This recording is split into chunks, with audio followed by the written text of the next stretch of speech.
bells. Stand by all stations. Attention, all districts.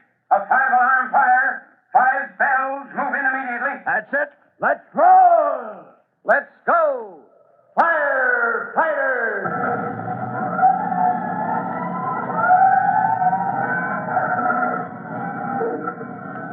Presenting Firefighters, the true-to-life story of our unsung heroes who stand ready to ride by day or night against our most murderous enemy, the demon of fire. In just a moment, we'll join rookie fireman Tim Collins and his young brother Jimmy in the hallway of the large apartment house where they have just discovered the immediate danger of fire and explosions. It was Jimmy's tip that part of a gasoline delivery intended for the garage tank next door had been mistakenly pumped into the apartment house fuel tank that sent his older brother and himself racing to the scene. Now, in just a moment, we'll check up on the situation.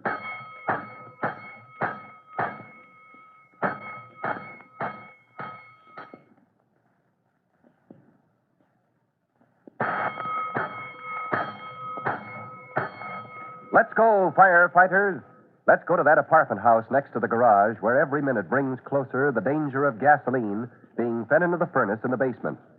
Taking no chances, rookie fireman Tim Collins had phoned in an alarm from his home where he was off duty before swinging into action. And for one brief moment, he and his young brother Jimmy had heaved a sigh of relief as the superintendent told them the furnace was not on. Then, from a complaining tenant, a woman named Mrs. Larkin, came the awful discovery. Oh, you mean you went to the basement, Mrs. Larkin, turned that oil furnace on yourself? I certainly did. I'm entitled to some comfort around here. But gosh, did you know how to do it? If you had stood over Mr. Turner to make him turn it up a little heat, Jimmy, as many times as I have. But I'm the superintendent, Mrs. Larkin. You should have come to me. I couldn't find you, as usual. Oh. This is really dangerous. Dangerous?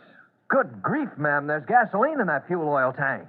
But you just now turned it on, you say? Why, yes, Mr. Turner, you get down there as fast as you can and turn it off. But if that gas is seeping in and there's an explosion... The fire trucks are pulling in now. I'll report to Chief Cody and join you. Now get going. Brother, I'm keeping my fingers crossed. You think you'll be in time, Tim? Well, the fuel oil in the feed line should hold back the gas a few minutes, Jimmy, I hope. But there's no time to take chances. Here we are, Chief Cody, over here. All right. What's the report, Tim? Well, sir, gasoline in the fuel tank in the basement. I'll explain later how it got there, Chief. If the superintendent gets that furnace off in time, okay? If he doesn't... I get it. You heard what Tim said, boys. Check for the street entrance to the basement. Get your equipment in there fast. There's the garage next door, Chief. That's bad. Oh, you, Al? Get over next door. Warn them to get ready for possible explosion and fire. Jake, if this block isn't roped off in 2 minutes flat, I'll have you polishing grass. An awful lot of people live in this building, Chief. We started getting them out already. Good for you, Jimmy. Wait a minute, lady. I'm going to my apartment, save a few things. No, you're not. I don't want any panic started here. I'm afraid Mrs. Larkin started all this without meaning to, sir. Well, then she can help us by getting out on the street, keeping out from underfoot. That's your job, Jimmy. Yes, sir. Okay, Chief. I'd like to get down to the basement, Chief Cody, and let that super a hand. Hop to it, Tim. I'll get some men down there with equipment. Good luck. They're not just going to leave us here. Well, they've got their jobs to do, Mrs. Larkin. We've got ours. Come on, we better head for the front door. Good heavens, I forgot to give this to Mr. Turner. What is it? The thing you're holding in your hand? I don't know, really. It's been a wheel of some kind. You turn it to bring the heat up in the furnace. My gosh, you mean you broke it or something? Oh, no, nothing like that. I must have turned it too far. It came off in my hand. Important? Gee whiz, it's part of the control for turning the heat up. You have to have it to turn it off. And my brother Tim's gone down there to... Oh, I better do something about that fast. Meanwhile, Jimmy's older brother Tim has reached the furnace room in the basement. To his surprise, he sees the superintendent leaning against the metal door, his face bathed in perspiration. What's the matter, Mr. Turner? Did you get that furnace off? No, Tim. I did the best I could, but... Well, that's not good enough. Let's go. You can hardly step inside there. It's so hot. See? Furnace blazing hot. Sounds like she's shaking herself to pieces. Well, don't worry. An asbestos suit and gloves, we'll get You it. could get right up next to her. It wouldn't do any good. The control's gone. The regulator? Yeah, that fool woman and her meddling. When I got down here, the furnace was heating up fast, but I'd have been time to turn her off. Well, wasn't there any way you could? Nope, I tried, and all the while she's building up heat like crazy. Gasoline's been seeping in with the fuel, bit at a time. Well, that's why there wasn't any explosion. Where's your fuel tank? Other end of the basement, up high. It's built out under the sidewalk. Well, let's get to it. That fuel line, that pipe is like a fuse leading to a keg of dynamite. Come on, help me close this door. Sure. Maybe if you firemen can get your hose down here. Are you crazy? Water and gasoline? That furnace would blow up. That little room would be like a sea of burning gas and oil. You said a mouthful, Tim. Oh, hello, Chief. Furnace is out of control, huh? Yes, sir. Sorry, Chief Cody, but we're in a fine spot. We've been in them before, son. Didn't I hear you say you were heading for the fuel tank? Yes, sir. It's over here. Come with me. We smashed through your street entrance to the basement, Turner. Yeah? My men will be getting a load of sand in any minute. Well, that furnace room is a furnace in itself, Chief. Not much they can do in there, I'm afraid. They'll do the best they can, Tim. Holy smoke, Turner. That's your fuel tank where that pipe goes in up there? Yes, sir. It extends out under the sidewalk on a shelf. Oh, Chief, this end of it, it's all bricked up. Brick and concrete, except for that little opening up there. Well, it's fire regulations, Tim. You're not supposed to leave your tank standing in the open. No, but good grief, man. You're not supposed to make it impossible to get at. There must be a valve or petcock close to the tank to turn the fuel off at the source. Well, there is. I'm sure of that, only I never had any occasion to use it before. Well, we do now, and how? This whole place could go up like an ammunition dump any minute. Look, there's a barrel. Yeah.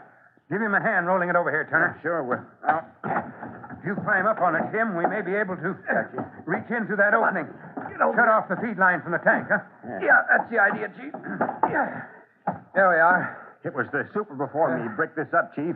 Even though the tank's up high, I'd have left an opening so you could get through without trouble. Well, never mind that now. Here, take my flashlight, Tim. Yes, sir. I'll give you a hand up. Yep. All right. All right, that does it, Chief Cody.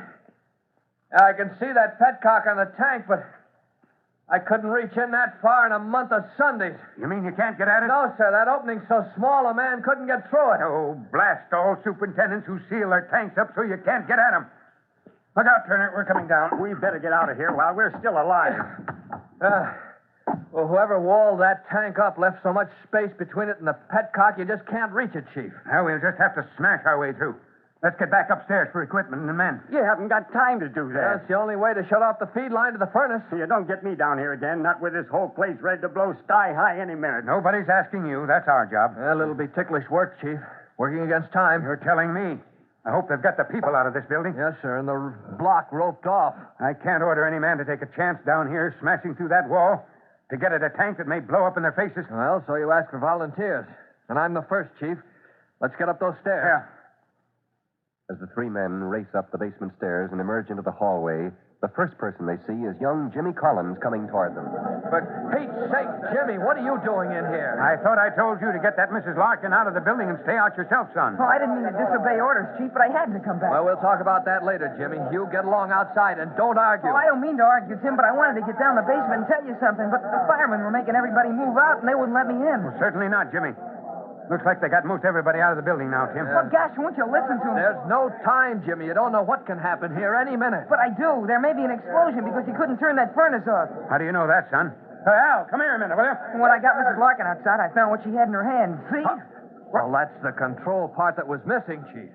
That's why Turner couldn't shut off the furnace in Well, time. never mind that now. Oh, listen, Al. Get outside and ask for half a dozen volunteers. Explain there's a blazing furnace down there, shaking herself to pieces. They've got to smash through a brick wall to get at a tank that may blow up in their faces. I'm going back down, Al, because I know where the valve is on the tank that'll shut off the feed line. Only it can't be reached. There's an opening up high.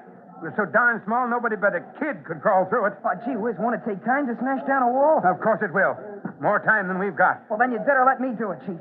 What are you talking about? Do what? Well, you said only a kid could crawl through that opening and turn that thing that shuts the tank off. I'm a kid. You think we'd let you do a thing like that, Jimmy? Well, if this is a hurry-up job, it wouldn't take long for me to crawl through that hole. You want to risk your life? Well, I guess it would be better than risking the lives of a lot of firemen. You said it would take a lot of time to smash your way through. No, Jimmy. Forget it. Tim, if that tank goes up with the garage next door, there's going to be a lot of lives lost before it's over. Chief, you mean you go along with Jimmy's idea? I hate it as much as you do, Tim, but it would be fast. It might be over soon enough to prevent a real tragedy. And if the kid couldn't get that petcock turned off in time? Yeah, I know just how you feel. Don't you see, Tim? I gotta do it. There's no other way.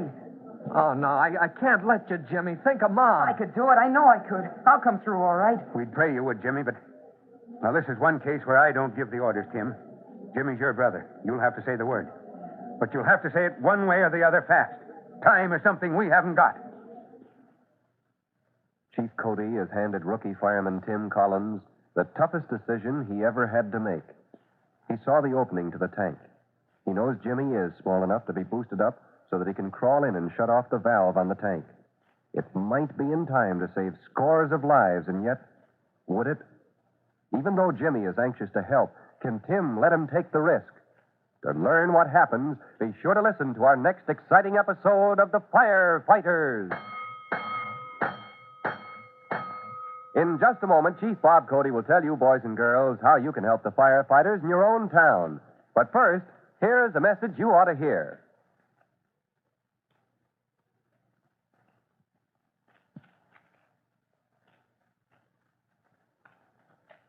And now, Fire Chief Bob Cody with a special assignment for the Firefighters Brigade. Chief Cody. Hello, boys and girls. This is Chief Cody with a word about how you can be a big help to your local fire department. False alarms are serious business. You can help discourage this costly and dangerous practice by teaching the boys and girls you know the danger and folly of tampering with fire alarm boxes. Remember, a false alarm may cost the life of someone you know. That's all for now. So long. Fire Chief Cody and the young rookie fireman Tim Collins will be back on the same station the next time you hear... That's it. Let's roll! Let's go! Firefighters! Firefighters is a copyrighted feature of William F. Holland Productions.